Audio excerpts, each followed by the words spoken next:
विदेश मंत्री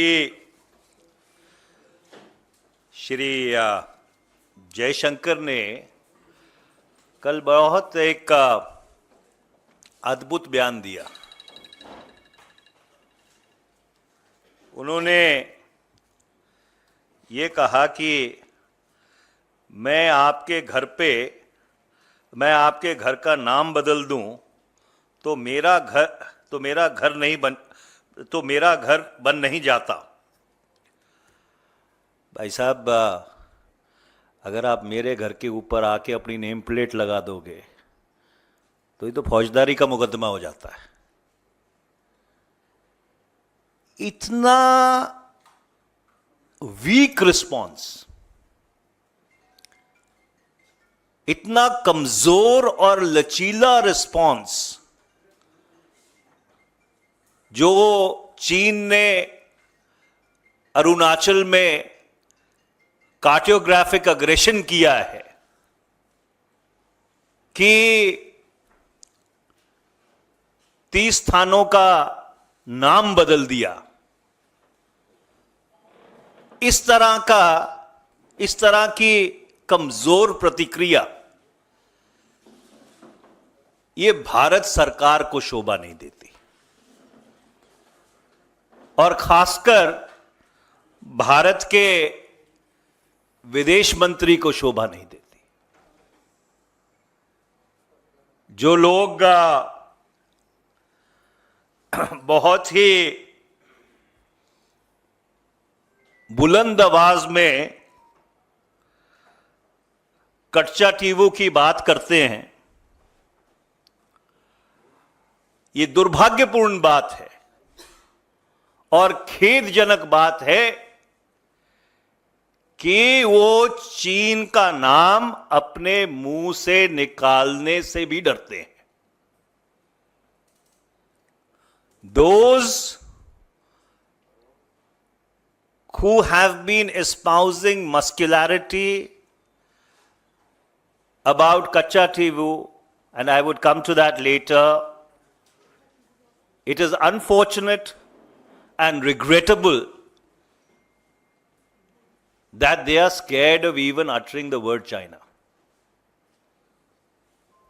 आज लगभग 4 वर्ष हो गए, 47 महीने हो गए कि चीन की फौज, जिसे पीपल्स लिबरेशन आर्मी कहते हैं, वो मल्टीपल जगह के ऊपर जो नियंत्रण रेखा है उसके इस पार आ गई। भारत की सरजमी में उन्होंने घुसपैठ की और 4 वर्ष में 47 महीने में ये जो घुसपैठ है इसके ऊपर सरकार की एक भी प्रतिक्रिया नहीं आई। आप सब लोगों को याद होगा कि जनवरी 2023 में जो तत्कालीन एसएसपी थी लेह की, पीडी नित्या जी, उन्होंने एक रिसर्च पेपर प्रस्तुत किया था जो डीजीपीज और आईजीपीज की कॉन्फ्रेंस होती है, एनुअल कॉन्फ्रेंस, और उसमें उन्होंने लिखित रूप पे ये कहा था कि जो 65 में से 26 पेट्रोलिंग पॉइंट्स हैं नियंत्रण रेखा के ऊपर, कोराकोरम पास से लेकर डेमचुक तक, हम उन पेट्रोलिंग पॉइंट्स के ऊपर अब जा नहीं पाते, हम वहां पे पेट्रोल नहीं कर पाते। आज 1.5 वर्ष हो गया सरकार की तरफ से जो एक लिखित प्रतिक्रिया की गई सरकार के अफसर द्वारा, आला अफसर द्वारा, उसके ऊपर कोई स्पष्टीकरण आज तक नहीं आया। सितंबर 2020 से लेकर और जब तक लोकसभा का सत्र खत्म नहीं हुआ फरवरी वाला, विपक्ष की तरफ से पूरी कोशिश की गई, सवालों के माध्यम से, काम रोको प्रस्ताव के माध्यम से, रूल 193 के माध्यम से, और जो राज्यसभा में कॉरेस्पॉन्डिंग रूल है 267 उसके माध्यम से, कि चीन के ऊपर और खासकर चीन की घुसपैठ के ऊपर सदन के दोनों सत्रों में चर्चा हो जाए। पर सरकार ने उस पूरी कोशिश को निरंतर और लगातार स्टोन वॉल किया। अगर आपको याद होगा, जब हम मणिपुर के ऊपर नो कॉन्फिडेंस मोशन लेके आए थे कि सरकार को विश्वास मत लेना चाहिए दोबारा से, मैंने खुद जब इंटरवीन किया था तो बहुत ही विस्तृत तौर पर जो नियंत्रण रेखा के ऊपर स्थिति है उस पर अपनी बात रखी थी।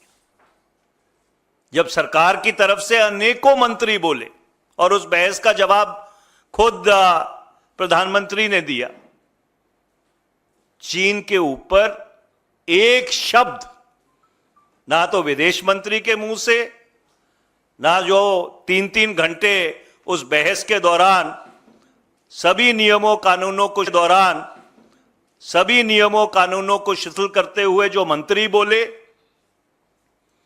और यहां तक कि जब प्रधानमंत्री जी ने उस बहस का जवाब दिया तो चीन के ऊपर एक शब्द इन सारे महानुभावों के मुंह से नहीं निकला। They didn't utter the word China, notwithstanding the fact that it was raised by the intrusions across the line of actual control, was raised by many members of the opposition.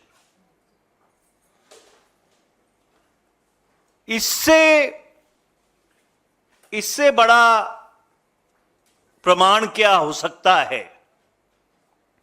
कि ये जो सरकार है वो भारत की एकता अखंडता, जो भारत की प्रभुसत्ता है, उसको लेकर बिल्कुल संवेदनशील नहीं है। अच्छा, जो लोग कच्चा टीवू की बात करते हैं वो एक बात भूल जाते हैं। आप उस दशक को अपने एक परिप्रेक्ष्य में लीजिए। 1971 में कांग्रेस पार्टी की सरकार थी, स्वर्गीय श्रीमती इंदिरा गांधी भारत की प्रधानमंत्री थी, और जो दक्षिण एशिया का राजनीतिक मैप है उसको उन्होंने बदल के रख दिया। बांग्लादेश की संरचना की,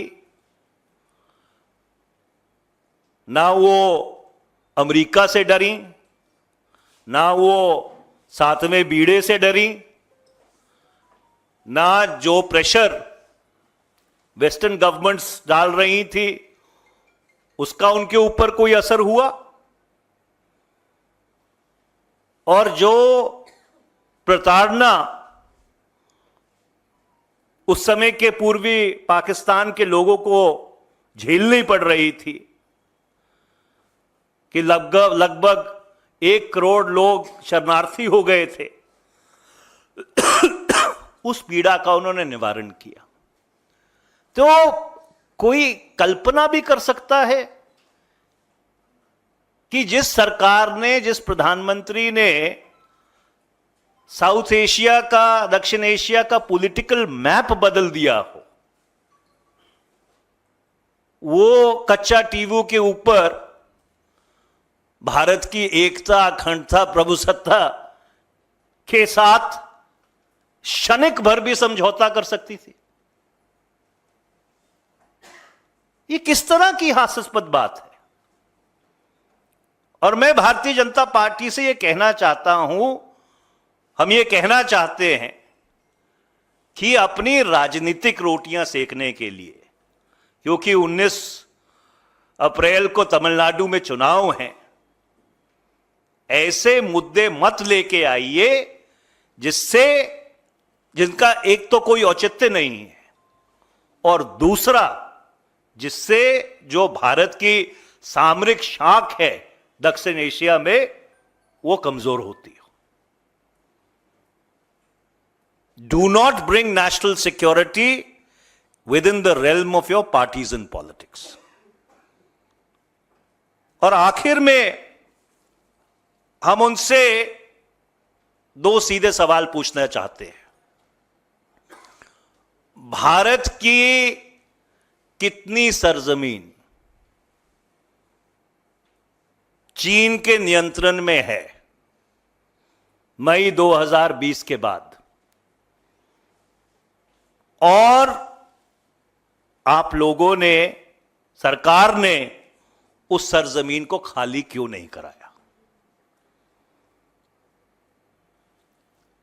देखिए, डिफ्लेक्शन और डिस्टॉर्शन से काम नहीं चलता। तू इधर उधर की ना बात कर, ये बता काफिला क्यों लुटा, मुझे रहजनों से गर्ज नहीं, तेरी रहबरी का सवाल है। इस बात का जवाब आज देश मांग रहा है। Thank you very much. The floor is all yours. मुझे नहीं लगता कि इसके तर्जमे की जरूरत है। अगर आपके कोई सवाल होंगे तो मैं जवाब देने के लिए तैयार हूं।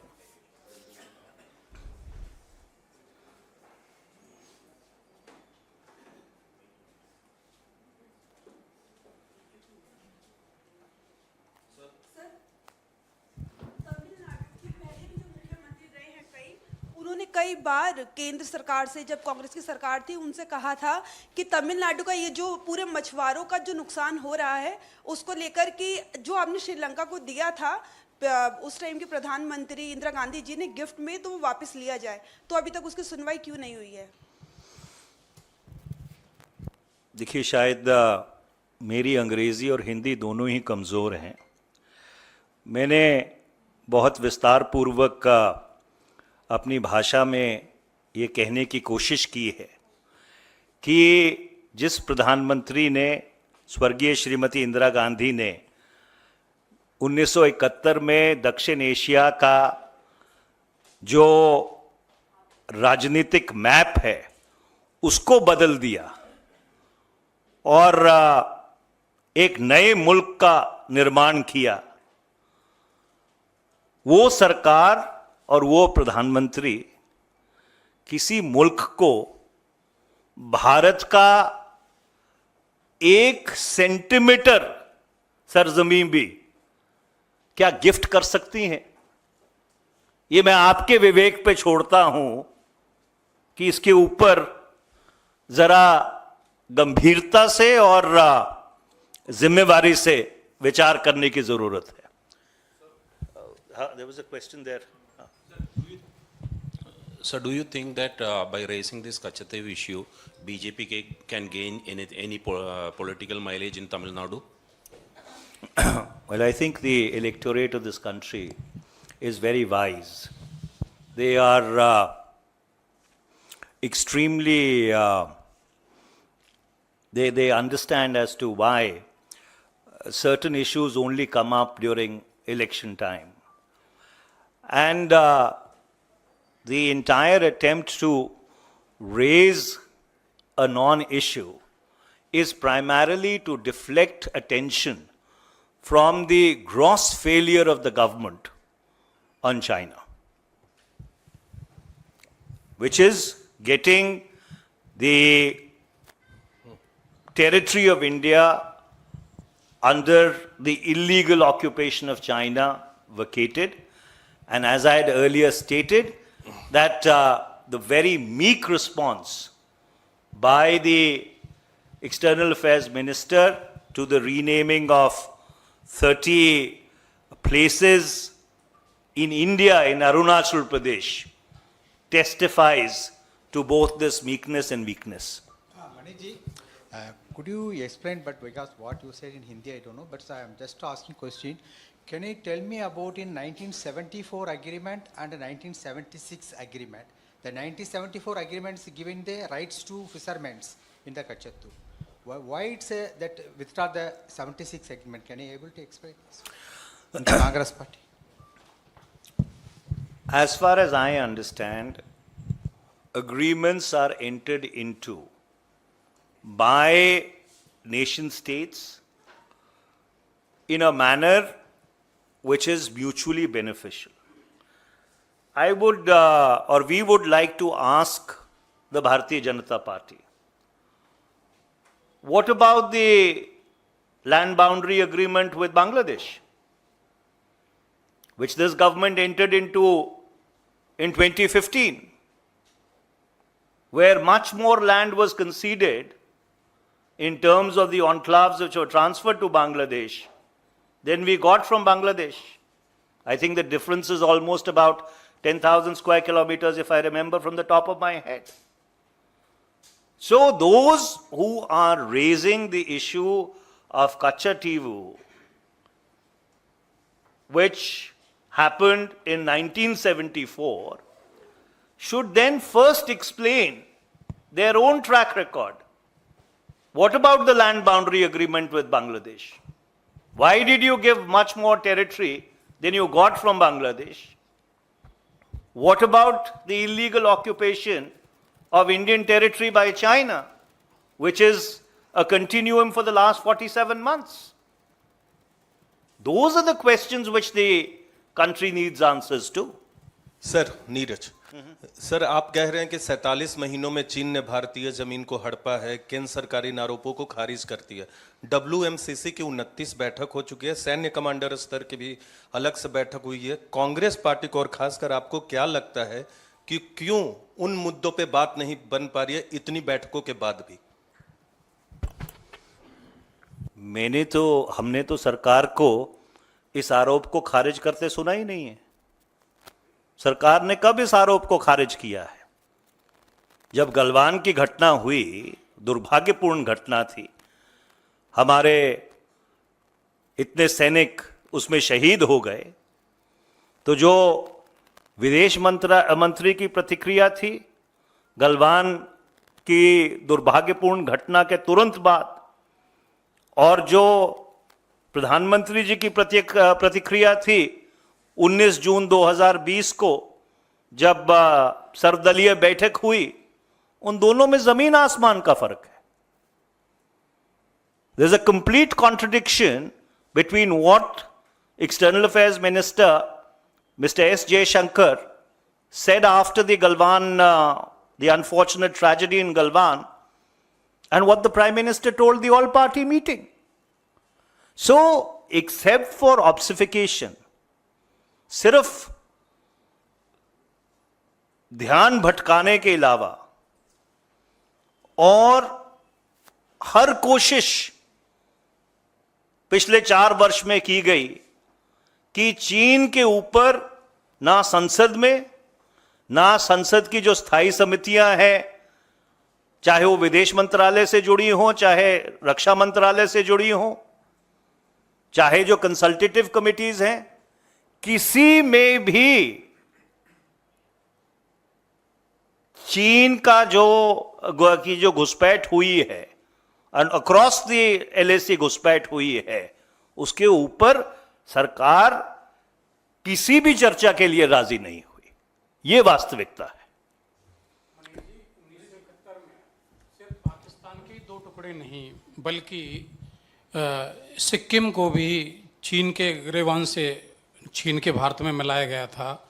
इतनी बड़ी चीजें हुई, लेकिन एक टापू की परसेप्शन पे कांग्रेस बिल्कुल बैकफुट पे आ गई है और भाजपा बिल्कुल फ्रंट फुट पे खेल रही है। तो क्या परसेप्शन की लड़ाई में आप इतने पंगु नजर आ रहे हैं, कमजोर नजर आ रहे हैं?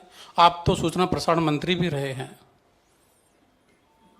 देखिए, सबसे पहले तो मैं आपका धन्यवाद करना चाहता हूं कि आपने 1974 जो सिक्किम को भारत में शामिल किया गया, उसको भी हमारे संज्ञान में लेके आए। आपका बहुत बहुत धन्यवाद। अगर हम बैकफुट पे होते तो ये प्रेस वार्ता थोड़ी कर रहे होते, ये सारे सवाल थोड़ी पूछ रहे होते। पिछले 47-48 महीने से जब से ये घुसपैठ हुई है, निरंतर और लगातार ये सवाल थोड़ी उठा रहे होते। एक ये दुर्भाग्यपूर्ण बात ये है, जब भारत की जो कूटनीति है या भारत की जो सामरिक नीति है, उसके साथ क्षणिक का राजनीतिक लाभ वो भी मिलने वाला नहीं है, उसको सामने रखते हुए इस तरह की सियासत की जाए, ये अत्यंत ही दुर्भाग्यपूर्ण बात है। और ये गैर जिम्मेदाराना रवैये का शायद सबसे बड़ा जीता जागता प्रमाण है। सर, आपकी इजाज़त से विषय से ज़रा हट करके एक सवाल है सर। सुप्रीम कोर्ट ने संजय सिंह को बेल दे दी है और कहा है कि पेंडेंसी ऑफ द ट्रायल जो है उस दौरान इनको बेल दिया जाए। तो आप तो चूंकि अधिवक्ता भी हैं, कानूनविद भी हैं, क्या इसे ये समझें कि ये एक पार्ट ऑफ द प्रोसेस है या फिर उनके पास तथ्य नहीं है प्रोसिक्यूशन के पास जो उनको होल्ड करता, जेल में रखता? देखिए, ये अच्छी बात है कि उच्चतम न्यायालय ने श्री संजय सिंह जी को जमानत दे दी है, क्योंकि हमारा तो सदा ये मानना रहा है कि जो बात जस्टिस कृष्णा अय्यर ने 1974 में कही थी, that bail should be the rule and jail the exception, फौजदारी का जो कानून है वो उस पर चलना चाहिए। ये दुर्भाग्यपूर्ण बात है कि पिछले कुछ वर्षों में उसको अपने सर पे खड़ा कर दिया गया है, and jail has become the rule and bail has become the exception. Thank you.